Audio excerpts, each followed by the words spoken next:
Hi, welcome back to my basement. This is Jeremiah Wolf. So, this morning I passed the Cisco DevNet Associate exam, and I just want to take a few minutes and kind of share with you my experience, my study tools, my overall thoughts about the exam, and hopefully it can help you when you're ready to tackle this particular certification. So, first off, let's take a look real quick over at my. This is weird. It's a very different format than usual, but they don't give my score. I scored an 875, I think 872, something like that, and 825 was required to pass. So it wasn't by the skin of my teeth, but it could have been better. I did pass, but it doesn't actually give my score. All it says is pass. So there we go. And there's my ugly mug. All right, so let's talk real quick about the exam, what it was like, and then we'll get into study tools. So first off, the exam itself. So, so it's kind of funny. So I'm doing this online through Pearson VUE, and so you have to set up your environment. Now, if you haven't done this before, with the Pearson VUE, you can take your exam online from the comfort of your home. It's awesome. I got to say, not having to drive to the testing center, and just spend all the time in the car, or I couldn't even imagine if you had to take public transport, just like being all nervous about the test and all that crap going on around you. You just want to focus. So it's nice just to be able to go into, sit down, pull up your computer, and take the exam. Now you have to sign in. And to do that, you go through the process on their webpage. So my exam was scheduled at 10:15 a.m., and I was allowed to check in at 9:45, so 30 minutes early. In the past, you could kind of check in whenever you wanted. This time, the option to check in didn't even appear until 9:45 exactly. So they've been tweaking the system. 9:45, I go to check in. What do you need to do? Well, they're going to text you a link, or you could type in the link. It opens up an app, and the app or the web page is going to walk you through taking pictures. You need to take a picture of yourself. You need to take, I think it's 4 different pictures of your testing environment, and then you need to take the front and back of a photo ID. In the past, I've struggled with the photo ID because my driver's license has like holograms in it. So if the light is hitting it right, then the holograms obscure the information on the driver's license. So one of the frustrating things about the check-in process is if they reject one of your pictures, they reject all of your pictures, and you have to do them all over again. So in the past, I've actually had to redo it like 2 or 3 times. This time they took it all in the first go, probably because I know what they're looking for now, and I'm much more careful. So if you're not sure, you might want to just take a moment beforehand, the day before or something, and make sure you got the lighting right to take the pictures there so they're going to turn out well. Then I waited like 15 minutes. It was a long wait, and it kind of sucks for them. But at least it told me where I was in the queue. I started off 115 in the queue, and it counted down 10, 15 people every minute or so. So in 10 or 15 minutes, I was finally at the front of the queue. And then they came on and they had me adjust something. Now it's funny because every time I get more and more careful with my environment, but every time they get more and more stringent about what they expect. So last test I took, which was one of the Python exams, I had some memory cards on my desk. And they made me remove the memory cards. Like, how am I going to cheat with a memory card sitting on my desk? Like, what? I'd have to plug it in, and then you'd see me doing stuff on my computer. That doesn't even make sense. So, and then this time, the way my computer's situated, like my little office area is right here. And then on the other side, where you're looking at me, there's a half wall. And then there's kind of like a rec room, living room area where my TV is and some bookshelves and some kids' toys and stuff.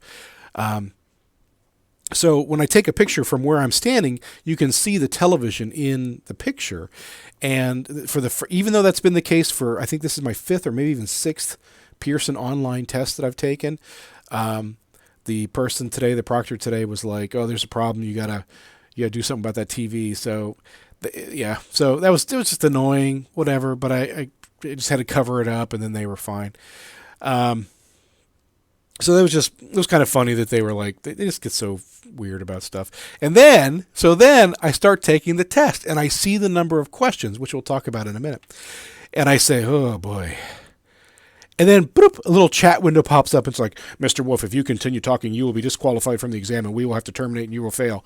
It's like, whoa, I said, oh boy. Like, that's all I said. So, whatever. Honestly, and I know this sounds, this can sound bad if you wanted to, but in the past, I've gotten proctors who were very clearly in the United States, based on their accent, when I spoke to them. And they were just like, yeah, cool, whatever, And then, obviously they didn't want me to cheat. And like the one time, the lady, I have a little wrist rest here, and she brought that to my attention. Like, you can't have, and then I was like, it's not a phone, it's a wrist rest. She's like, oh, sorry, you're fine. Sorry about that. So it's all good. But the last few, it's definitely outsourced. It's over, overseas somewhere, and they are very much by the book. There is no room for interpretation about anything. There's no room for independent thought, so it is what it is. But my point to all this is just make sure your testing area is perfect. One monitor, only one monitor. If you, like, I have my camera is centered, but my monitors are to the side of the camera. So that caused a problem before. So move your monitor center to the camera. Make sure there's no papers anywhere, no nothing, whatever. So, okay, so that was getting checked in. Then the actual exam, there was 102 questions. I had 2 hours, 120 minutes to take 102 questions. And I used all but I think 15 minutes. It was brutal. I got to say, I so underestimated this exam. I way underestimated the difficulty of this exam. And to illustrate that, so about a year ago, I took my CCNA. I hadn't touched a Cisco device in 8 years, 7.5, 8 years by that point. And I took the CCNA. Here's the study material for the CCNA. It's 2 big books. By comparison, here's the study material for the DevNet Associate. Less than half of what's in here. So I figured, this isn't going to be so bad. And, whoa, boy, I felt that the CCNA, now this is someone who has many years of networking experience, and so a lot of the CCNA was review, even though it had been many years. I still remembered, most of it. So yeah, the CCNA was, for me, way easier. In fact, for me, the CCNA exam and the studying process and everything was almost fun and relaxing. This was not that. So 102 questions, and I've never had this. It's been years, probably almost 20 years since I've seen this variety of types of questions of input on the exam. So we had multiple choice, single and multiple. I just got a email from Pearson, so maybe it's my final score report. Maybe it'll look more normal. So single choice, multiple choice, multiple choice. Choose 2, choose 3, whatever. And then there's tons of drag and drop. So it's like Cisco, you have the standard drag and drop where you got like a series of boxes over here, drag it to the appropriate box over here. But this time we had a lot of code snippets, and you had to like drag it into the actual code to where it would go.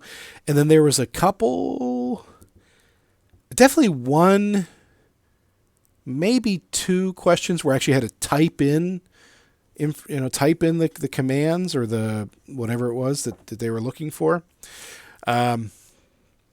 Overall, this was a tough exam for me. I was freaking fried by the end, and it was just hard. It was really hard. So, okay, so that's kind of the experience of the exam. Look, as far as what's on the exam, I struggle with this every time I make one of these videos because, as always, the truth is basically like everything in the book. There is so much that I discounted in this book because I'm like, there's no way that they're going to require me to know all the different APIs. Like, why would you make someone memorize all the different APIs if I have to do something in WebEx or if I have to do something in DNA Center, what am I going to do?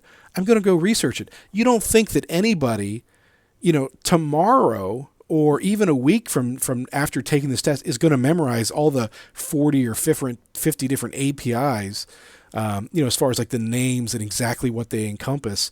So it's stupid, in my opinion, to even test on that material because nobody's going to remember that. It's not real world. It's not practical, but they did. So, of course, all the APIs, there was just straight up Python, Python programming questions. There was stuff about, tons of stuff about REST, obviously, netconf, Yang, a little bit about XML. There was, I would say, I can't even describe it. There were so many questions about formatting requests, some with curl, some using Python. There was nothing about Postman, which I think is actually part of the exam objective, so I just might not have gotten any of those questions. I don't recall anything about Postman, however you say it.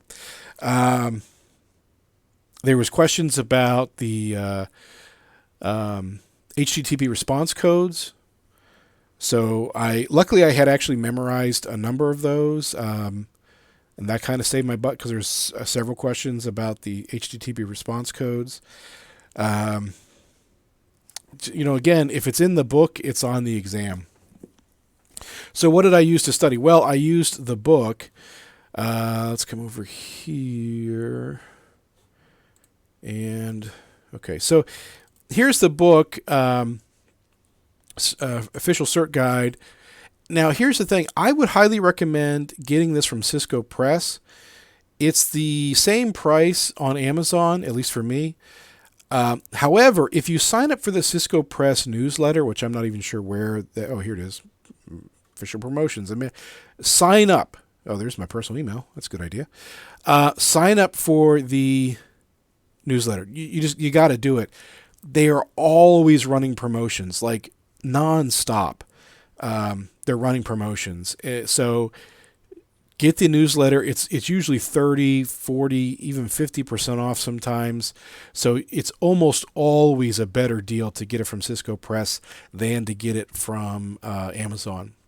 The other thing is in the back of the book, like a lot of these books, you get, it's not in here, but there's one of these little CDs. Sorry, it's all washed out.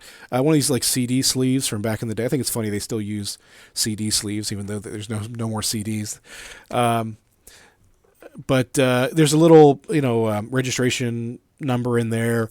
You register the book, and you get access to some additional study tools. One of the things you get is, I think it was 80% off the digital. The digital deluxe edition. So if you come back over and we look here, the premium ebook.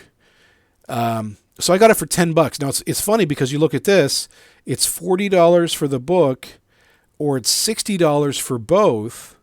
But if you only buy the book, you can get the ebook with the coupon in the back of the book for $10, or maybe it was $11. So it was a better deal to buy the book. Now, and personally, I don't like studying from a tablet or a computer screen. Reading, that is. I like reading from an actual book. So for me, I always try to get the paper book. And so since I had that, it was a better deal to just get the premium ebook. And the reason that I got the premium ebook was for this here. So this is the Pearson Test Prep. You get exams 1 and 2 with the standard book, and then you get 3 and 4 you get all 4 of them rather with the premium edition. So all combined, it's 260 sample test questions. We'll talk more about that in a minute. So the book, obviously, now I also did IT Pro TV. Now, I've been going, a lot of people have asked me about IT Pro TV. I've been using CBT Nuggets now for quite a while. I like it, mostly.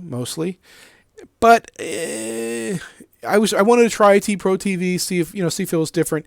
And this course is 16 hours long. The CBT Nuggets course is 26 hours long. I personally hate.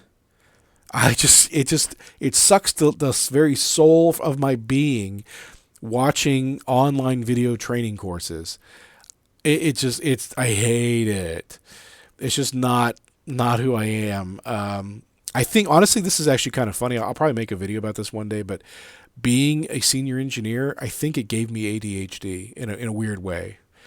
Just constantly being stressed and constantly having so many irons in the fire, juggling so many plates at once. Like, I have a harder time sitting and concentrating now than I used to. And I think it's from years and years of just all that stress and all those constantly, a million things going on.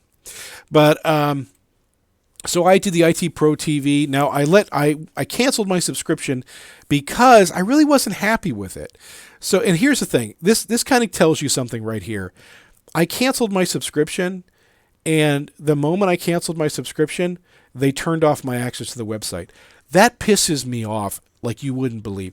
That is the most underhanded, not the most, but it is one of those underhanded things that so many subscription-based websites do, where it's like, dude, I paid you for a month. I've already paid you, and you're going to turn me off today just because I canceled? Like, I still got 2 weeks left. I should be able to keep doing that. And they pull that bullshit because they want you to keep you locked in. They want you to forget that it's going to roll over and you're going to get charged again. And my thing is, if your product is good enough, then you don't need those gimmicks. You don't need to scam people. So that really, I had already decided that IT Pro TV wasn't necessarily for me. But after that, I was like, F you guys. Like, that I hate that stuff.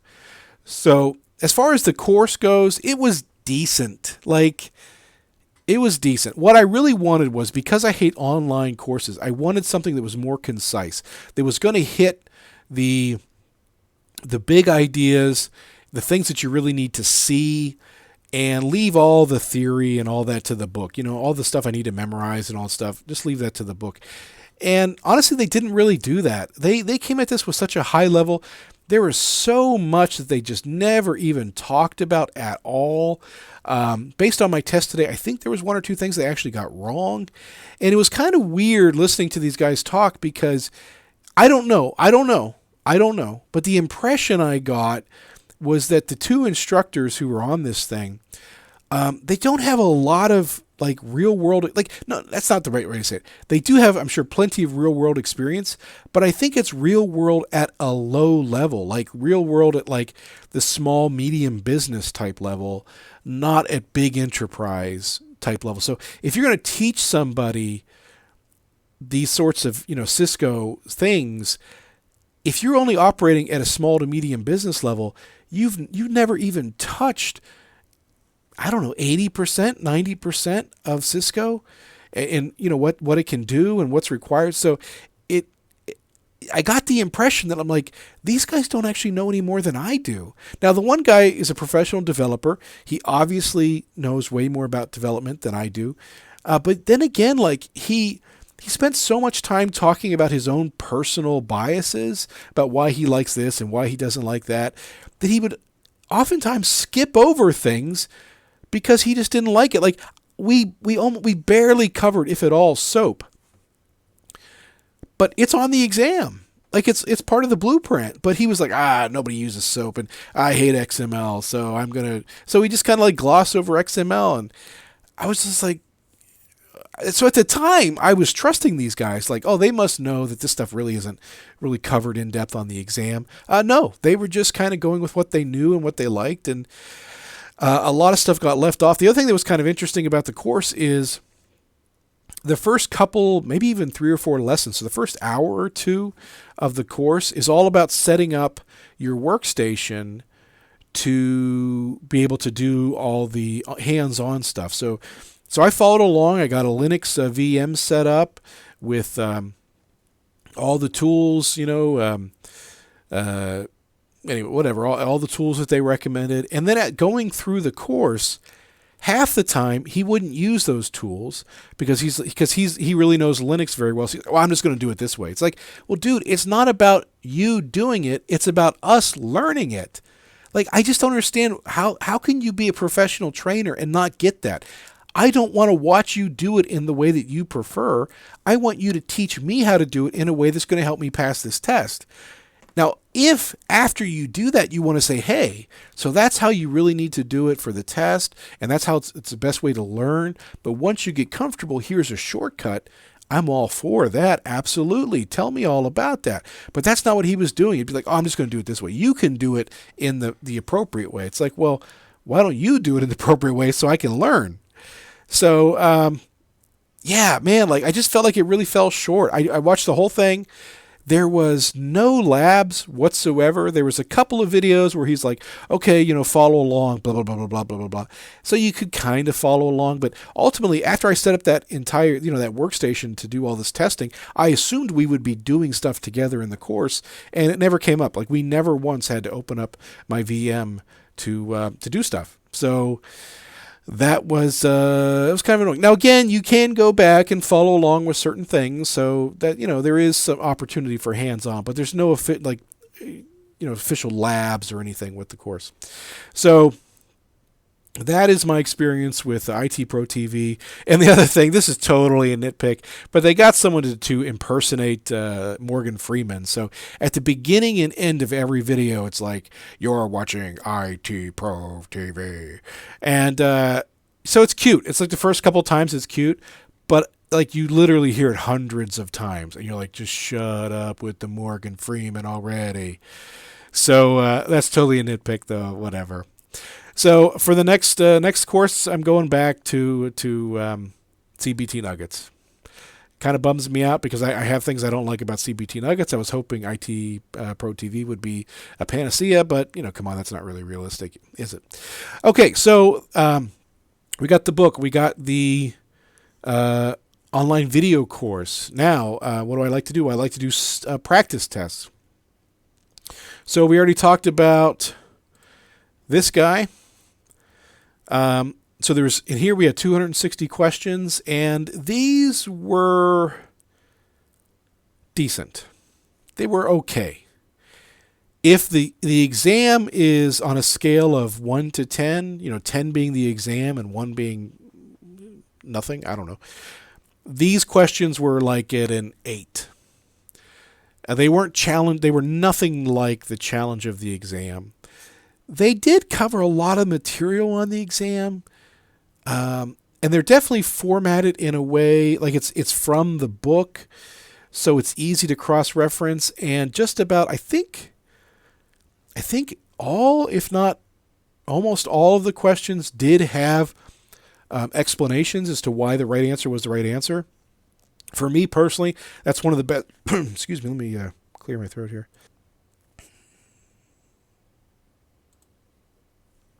All right, well, I don't know what happened there because I clicked pause like 4 times. Okay, so for me, that's one of the best ways to learn is to get questions and to understand why certain answers are right and wrong. In the exam, there were a lot of what I would consider to be trick questions. I don't feel like I haven't seen a lot of trick questions on Cisco exams in years, and I was a little disappointed to see so many of these trick questions. And what I mean by trick questions is they had 2 answers that were right, and I guess one of them was more right.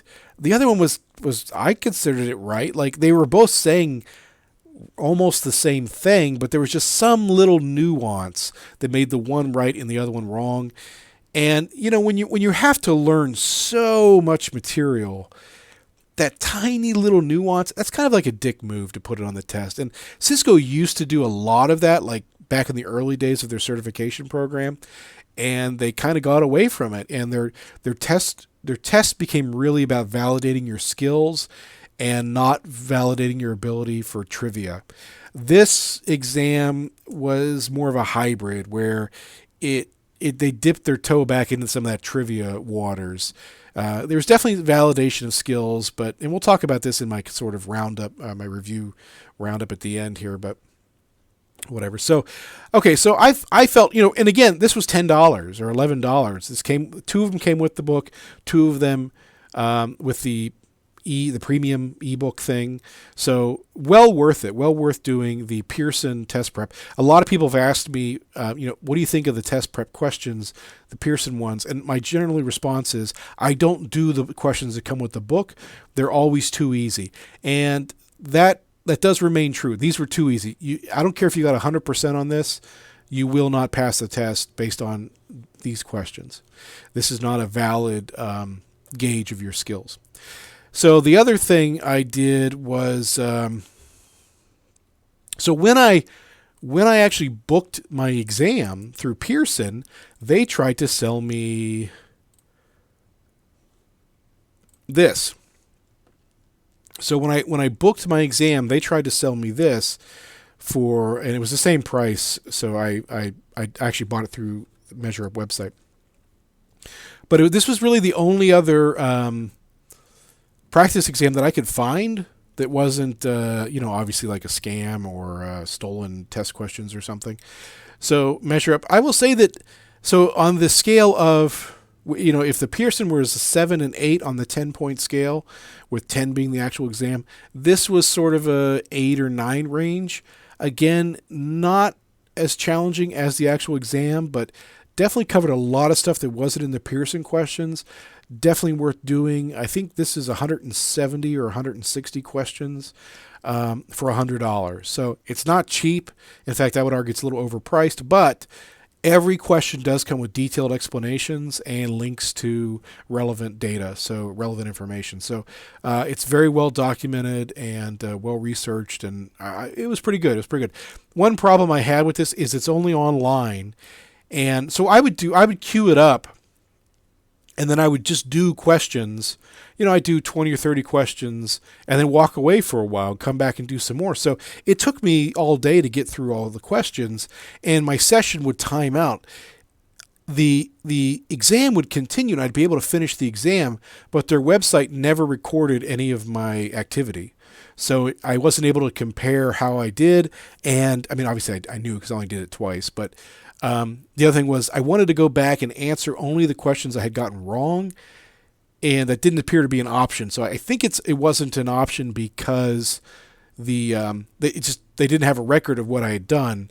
But so I don't know. But I like to do that. I like to go back and only answer the ones that I've gotten wrong until I've answered every question right, a couple of times. So this was the MeasureUp. Now there's one other thing that I did. I didn't do to study for this exam, but I'm really glad that I did it, and that was the Python Institute's Associate and Intermediate, what's it called? Python Essentials courses.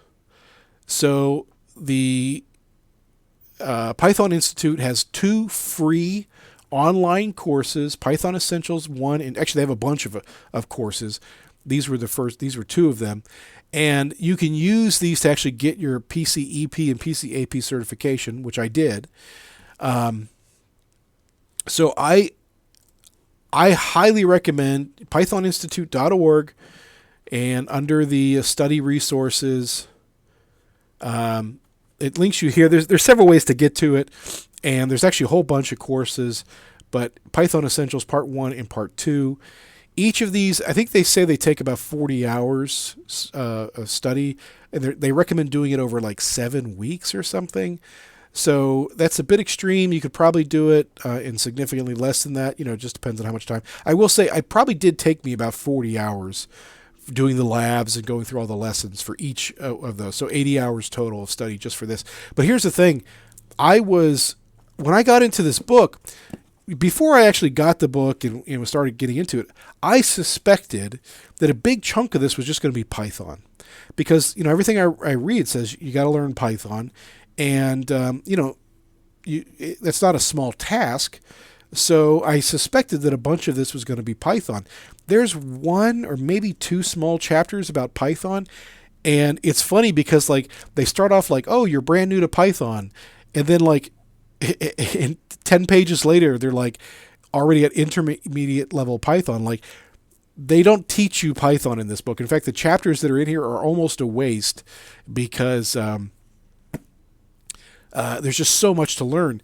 So doing the Python Essentials courses from the Python Institute was, in my mind, essential. Well, essentials. Yeah.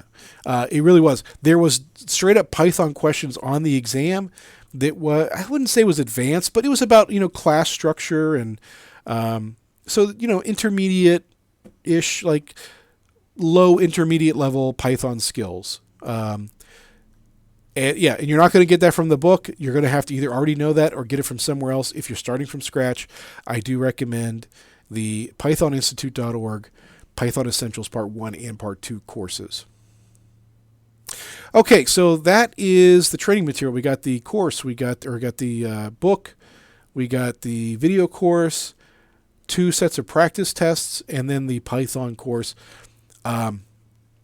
That's how I studied. Now, what are my thoughts on the exam itself, or rather the certification? And I got to say, I'm a little mixed about this because it's an interesting thing.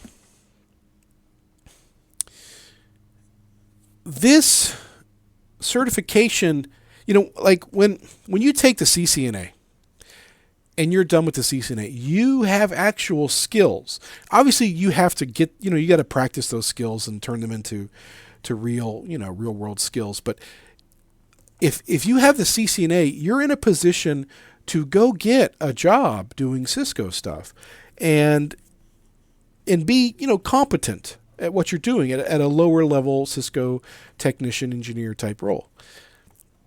This course, it's one of those things where it covers so much material, and so much of it is the stuff that in the real world no one would ever actually memorize.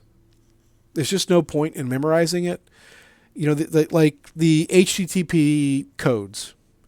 In the real world, what do? You have the few that you see, and maybe you print it out and you pin it up in your cube if it's something you're always getting different ones. Eventually you'll learn them, because you just see them enough.